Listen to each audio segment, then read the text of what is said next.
ముఖ్యమంత్రి వైఎస్ జగన్మోహన్ రెడ్డి బీసీల ద్రోహి అని టీడీపీ జాతీయ ప్రధాన కార్యదర్శి నారా లోకేష్ మండిపడ్డారు.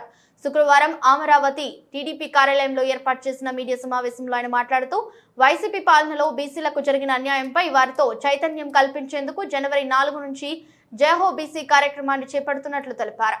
ఈ కార్యక్రమం 2 నెలల పాటు కొనసాగుతుందని పార్లమెంట్, అసెంబ్లీ నియోజకవర్గాలు, మండలాలు, తెదేపా నేతలు పర్యటిస్తారన్నారు. తెలుగుదేశం పార్టీ జయహో బీసీ పేరిట ఒక ప్రోగ్రాం పెట్టుకుందామని నిర్ణయించుకున్నాం. అది ప్రధానంగా జనవరి 4వ తారీఖు నాడు లాంచ్ చేస్తాం.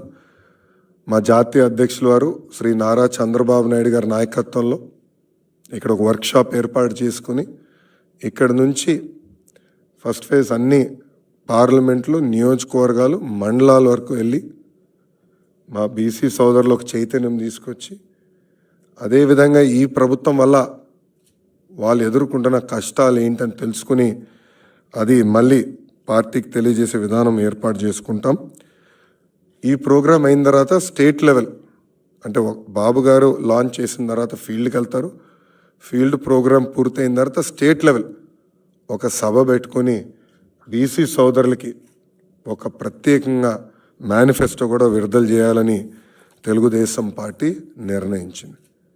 సో ఇది ఈ జయహో బీసీ ఎందుకు ఏర్పడింది, దీని వెనకాల ఆలోచన అంతా కూడా పాదయాత్రలో బీసీ సోదరులు ఎదుర్కొన్న ఇబ్బందులు నేరుగా నేను తెలుసుకున్నాను. నేను కలిసిన వాళ్ళే కాదు, నేను తిరగని మండలాల్లో కూడా బీసీ సోదరుల్లో కలవాలి పార్టీ, వాళ్ళ దగ్గర నుంచి వాళ్ళ సమస్యలు తెలుసుకోవాలి. అది మళ్ళీ బీసీ మేనిఫెస్టో రూపంలో అనౌన్స్ చేయాలనేది పార్టీ నిర్ణయం తీసుకుంది.